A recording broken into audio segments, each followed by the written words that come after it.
कालू कौवा रेहड़ी पर तरबूज रखे हुए जंगल में तरबूज बेच रहा था। तरबूज तरबूज, लाल लाल मीठे मीठे तरबूज, सस्ता माल, तरबूज लो तरबूज। कबूतर अपने काम से घर वापस आ रहा था। कौवे को तरबूज बेचता देखकर कबूतर कौवे के पास आता है। तरबूज अंदर से लाल होंगे ना? लाल लाल गुलाब की तरह मीठे, एक नंबर बढ़िया है मेरे तरबूज। मुझे एक बड़ा सा तरबूज दे दो। कबूतर कौवे से एक तरबूज लेता है और घर चला जाता है। घर जाकर कबूतर तरबूज को काटता है तो वो तरबूज अंदर से सफेद और बेसवाद निकलता है। उस हरामखोर कौवे ने मुझसे पैसे भी ज्यादा ले लिए और मुझे कच्चा तरबूज दे दिया। कबूतर वो कच्चा तरबूज उठाकर कौवों के घर चला जाता है। कौवा भी काम से वापस आ गया था। लो उठाओ, रखो अपना कच्चा तरबूज और मेरे पैसे मुझे वापस दो। ओए गंदी आंखों वाले, आहिस्ता बात करो, मेरा बेटा जग्गू सो रहा है। कच्चा है तो मैं क्या करूं? तुम्हारी किस्मत ही ऐसी होगी। मेरी किस्मत ठीक है, तुम्हारी नीयत ठीक नहीं है, पक्षियों को लूट रहे हो। ऐसे बोलता हुआ कबूतर वहाँ से चला जाता है। कालूपति जी, आज ये कबूतर आया था, कल कोई दूसरा पक्षी आएगा, हमें इसका कोई उपाय करना होगा। हाँ, मैं अभी अपने मामा जी के पास जाता हूँ। मेरे मामा जी मुझे ऐसा उपाय बताएंगे जिससे मेरे खेत के तरबूज रातों रात पककर लाल हो जाएंगे। फिर कालू कौवा अपने घर से निकलता है और अपने मामा जी के पास जाता है। मामा जी, मेरे खेत के तरबूज अंदर से लाल नहीं निकलते, बल्कि सफेद और बेसवाद होते हैं। जो पक्षी भी मुझसे तरबूज लेता है वो उठाकर वापस आ जाता है। तो ये केमिकल इस्तेमाल करो। इस केमिकल का एक टीका लगाने से तरबूज अंदर से लाल भी हो जाएगा और शक्कर की तरह मीठा भी। ये सुनकर कालू कौवा खुश हो जाता है। वाह मामा जी वाह, मुझे पूरा विश्वास था मेरा मामा जी मुझे कोई अच्छा उपाय ही बताएगा। कालू जी अपने मामा जी से वो केमिकल लेता है और वापस चला जाता है। दूसरी सुबह गौरी और कालू कौवा अपने खेत में जाते हैं। गौरी, जो तरबूज आज बेचने के लिए जाना है उन सब में एक एक टीका इस केमिकल का लगाना है। कालूपति जी, क्या ये केमिकल काम करेगा? मेरे मामा जी का बहुत एक्सपीरियंस है ऐसे उल्टे सीधे कामों में। फिर वो दोनों पति पत्नी कुछ तरबूज तोड़ते हैं और कालू कौवा उन तरबूजों में केमिकल वाला एक एक टीका लगाता है। लो, हो गया काम। कालू जी, पहले मुझे एक तरबूज काट कर दिखाओ, फिर मुझे विश्वास होगा। मैं अभी काटता हूँ। कालू कौवा एक तरबूज काटता है जो अंदर से लाल निकलता है। ये देखकर गौरी कौवी उछलने लगती है। अब तो हमारे तरबूज हाथों हाथ बिक जाएंगे और किसी को कोई शिकायत भी नहीं होगी। तरबूज तरबूज, मीठे मीठे तरबूज, सस्ता माल, मीठे मीठे तरबूज। आज गौरी और कालू दोनों ही तरबूज बेचने जाते हैं। गौरी कौवी ऊंची आवाज में आवाज लगा रही थी। रानो चिड़िया अपने घर में बैठी हुई थी। सस्ता माल, लाल लाल तरबूज। मम्मा, मेरा तरबूज खाने को दिल कर रहा है, मुझे तरबूज ले दे। बेटा, कल कबूतर ने उन कौवों से तरबूज लिया था, वो अंदर से सफेद और बेसवाद था। क्या फायदा पैसे खराब करने का। मम्मा, हो सकता है आज कौवे अंकल के तरबूज मीठे हों। ठीक है, चलो जाकर देखते हैं। चिड़िया, आज तो तरबूज बहुत मीठे और लाल गुलाब की तरह हैं अंदर से। गौरी बहन, मैं कल कबूतर वाली बात से डरी हुई हूँ। मैं पहले काट कर देखूंगी, फिर लूंगी तरबूज। ठीक है, मैं काट देता हूँ। अगर अंदर से लाल निकला तो तुम्हारा, सफेद तो मेरा। ऐसे कहते हुए कालू कौवा एक तरबूज काटता है जो अंदर से लाल सुर्ख निकलता है। मम्मा, देखा, आज तो तरबूज बहुत मीठे होंगे। चिड़िया, तुम उस गंदी आंखों वाले कबूतर की बातों पर ना जाओ, वो तो हमेशा कोई भी चीज लेकर वापस करने आ जाता है। चिड़िया वो काटा हुआ तरबूज टोकरी में रखती है और अपने घर ले जाती है। घर जाकर वो माँ बेटी पेट भरकर तरबूज खाती हैं। सच में ये तरबूज तो बहुत मीठा था। मैंने पहले कभी भी तरबूज में ऐसी मिठास नहीं देखी। तरबूज तरबूज, लाल लाल तरबूज। तोता आता है और वो भी कौवों से तरबूज ले जाता है। सारे तरबूज लाल थे क्योंकि आज कौवों ने तरबूज में केमिकल जो मिलाया हुआ था।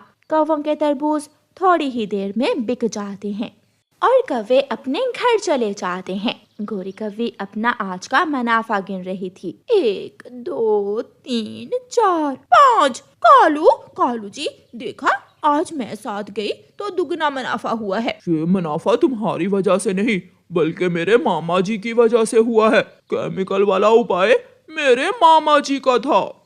रात हो जाती है। गुड़िया बेटी, क्या आपके मुंह का स्वाद भी कड़वा कड़वा है? हाँ मम्मा, मैं तो कब से चुप हूँ। मुंह का स्वाद ऐसे है जैसे कोई कड़वी चीज खाई हो। मेरे तो पेट में भी दर्द हो रहा है। थोड़ी देर बाद गुड़िया के पेट में भी दर्द शुरू हो जाता है।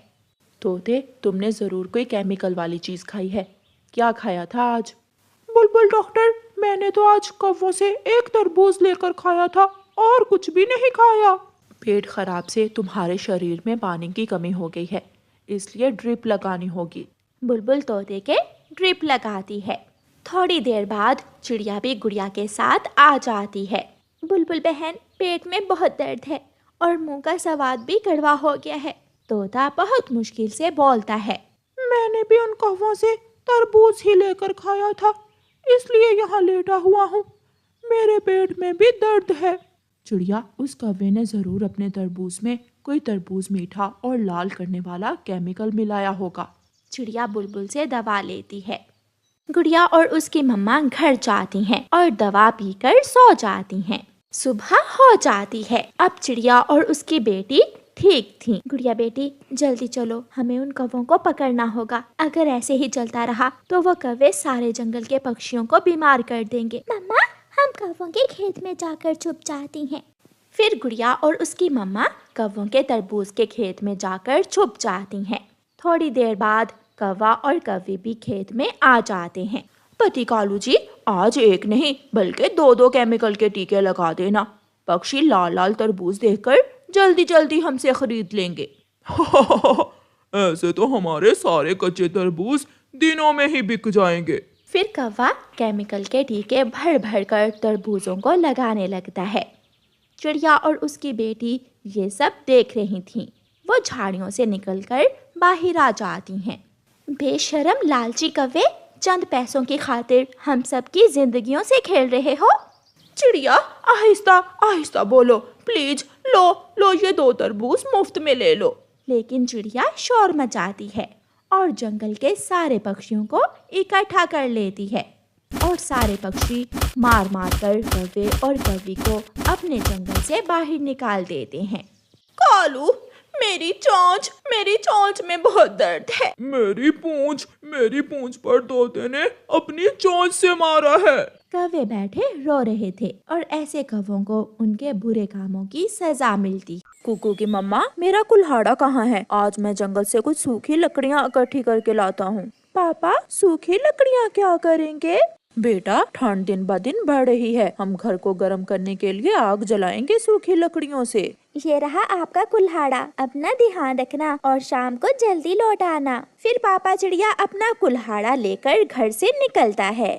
रास्ते में उसे कालू कौवा मिल जाता है। मानो चिड़े, मुझे भी लकड़ियाँ लेने जाना है अपने लिए। मुझे भी अपने साथ ही लेते जाओ। मगर तुम्हारे पास कुल्हाड़ा तो है नहीं। यार, मैं तुम्हारे कुल्हाड़े से ही काट लूंगा। फिर कौवा पापा चिड़िया के साथ लकड़ियाँ लेने जाता है। घने जंगल में जाकर कालू कौवा एक जगह बैठ जाता है और पापा चिड़िया लकड़ियाँ काटने लगता है। पापा चिड़िया लकड़ियाँ काट काट कर एक जगह इकट्ठी कर रहा था। कालू कौवा आंख चुराकर पापा चिड़िया की काटी हुई लकड़ियाँ उठाता है और जल्दी से वहाँ से भाग जाता है। कालू कहाँ हो? लो कुल्हाड़ा लो और अपने लिए भी लकड़ियाँ काट लो। मगर कालू कौवा तो वहाँ से भाग गया था। कालू, ये कालू कौवा कहाँ गया? अरे, मेरी लकड़ियाँ भी नहीं है। वो दुष्ट कौवा मेरी लकड़ियाँ चुरा कर ले गया। अब मुझे फिर से सारा काम करना होगा।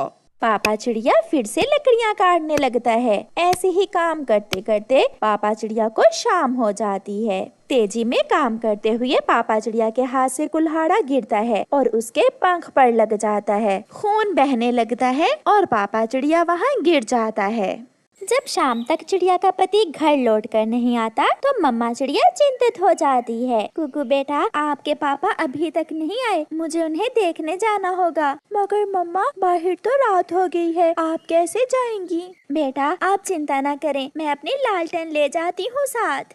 फिर मम्मा चिड़िया अपनी लालटेन लेकर घर से निकलती है। बाहर अंधेरा हो गया था। मम्मा चिड़िया अपने पति को इधर उधर देखती है और फिर कालू कौवे के घर जाती है। वो कौवे के घर के दरवाजे पर दस्तक देती है। हाँ चिड़िया, क्या बात है? मेरे पति अभी तक नहीं लौटे, वो जंगल से लकड़ियाँ लेने गए थे, कहीं वो आपके घर तो नहीं आए? ना, मैंने तो तुम्हारे पति को सुबह से देखा भी नहीं है। कालू कौवा ऐसे झूठ बोलता है और मम्मा चिड़िया वहाँ से चली जाती है। कौन था कालू बाहिर? चिड़िया थी, अपने पति पूछने आई थी। उसकी लकड़ियाँ मैं चुरा लाया था और वो अभी तक घर नहीं लौटा। मम्मा चिड़िया कबूतर के घर जाती है। कबूतर भैया, मेरे साथ चलें। मेरे पति सुबह से जंगल में लकड़ियाँ लेने गए हैं, मगर अभी तक वापस नहीं आए। कहीं उसके साथ कोई दुर्घटना तो नहीं हो गई है? हमें जल्दी जाना होगा। फिर मम्मा चिड़िया और कबूतर घने जंगल की तरफ जाते हैं। लालटेन की रोशनी इतनी तेज तो ना थी, मगर फिर भी उन्हें दिखाई दे रहा था। कुकू के पापा, कुकू के पापा, आप कहाँ हैं? कुकू का पापा अपनी पत्नी की आवाज सुन लेता है। मैं यहाँ हूँ, मैं घायल हो गया हूँ। मम्मा चिड़िया और कबूतर वहाँ जाते हैं। आपके तो पंख से खून बह रहा है, ये कैसे हुआ? मेरा पंख कट गया। मैंने बहुत कोशिश की उड़ने की, मगर ना उड़ सका। चिड़िया, ठंड बढ़ रही है, हमें किसी भी तरह तुम्हारे पति को यहाँ से घर लेकर जाना होगा। फिर मम्मा चिड़िया और कबूतर पापा चिड़िया को उठाते हैं और वापस होते हैं। अपने पापा को ऐसी हालत में देखकर कुकू रोने लग जाता है। क्या हुआ? मेरे पापा को क्या हुआ? मैं ठीक हूँ बेटा, बस थोड़ी चोट आई है।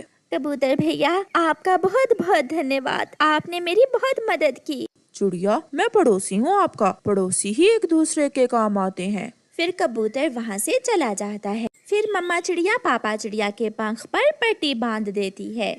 सुबह हो जाती है। अब घर का गुजारा कैसे होगा? मैं तो शायद अब कभी भी उड़ ना सकूं। आप चिंता ना करें, ऊपर वाला बेहतर ही करेगा। ऐसे ही कुछ दिन गुजर जाते हैं और फिर आहिस्ता आहिस्ता घर से सारा राशन खत्म हो जाता है। अब तो मम्मा चिड़िया भी बहुत परेशान हो गई थी। कुकू के गरम कपड़े और घर का राशन, ये सब कैसे होगा? मम्मा, हम कुछ पैसे किसी से उधार ले लेते हैं। नहीं बेटा, ऐसे मौसम में उधार कौन देगा? आप कुकू का ध्यान रखना, मैं माँ से मिलकर आती हूँ। मम्मा, मैं भी जाऊँगा नानू के पास। नहीं बेटा, ठंड है, आप घर में ही रहें।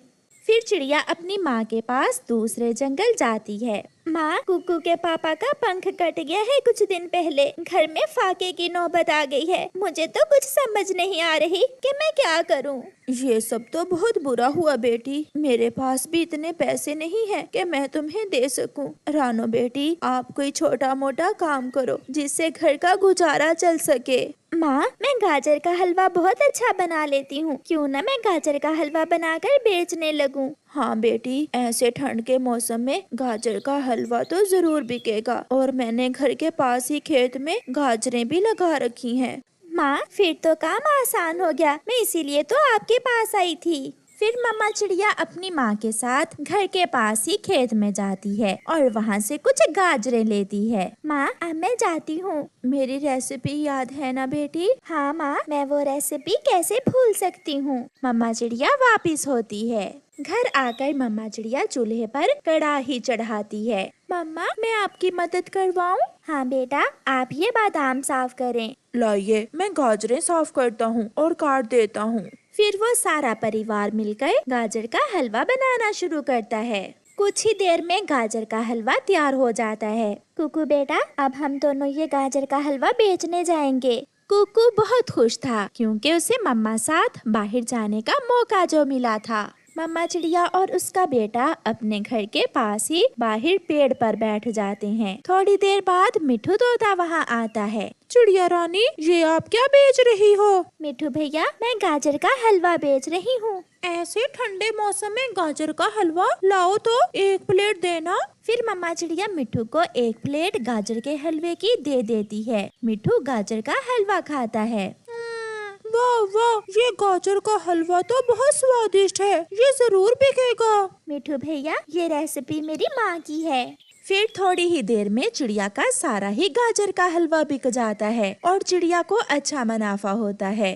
फिर दूसरे दिन चिड़िया बाजार जाती है। चिड़िया वहाँ से अपने बेटे के लिए गर्म कपड़े लेती है और कुछ घर का राशन। आज चिड़िया बहुत खुश थी। ऐसे ही कुछ दिन गुजर जाते हैं और चिड़िया अपने घर का अच्छा खर्चा चलाने लगती है। अब तो पापा चिड़िया का पंख भी ठीक हो गया था और वो अपने घर के आसपास उड़ने की कोशिश करता है। कुकू की मम्मा, मुझे गर्व है आप पर। आपने ऐसे मुश्किल समय में बहुत मेहनत से काम लिया और घर को संभाला। ये घर हम दोनों का है और पति पत्नी एक गाड़ी के 2 पहिए होते हैं। मुझे ये सब करने में बहुत खुशी हुई। ऐसे चिड़िया अपना बुरा वक्त बहादुरी से गुजारती है और वो सब खुशी खुशी अपना जीवन गुजारते हैं। प्यारे दोस्तों, इस कहानी को लाइक करना बिल्कुल मत भूलना। आपका धन्यवाद।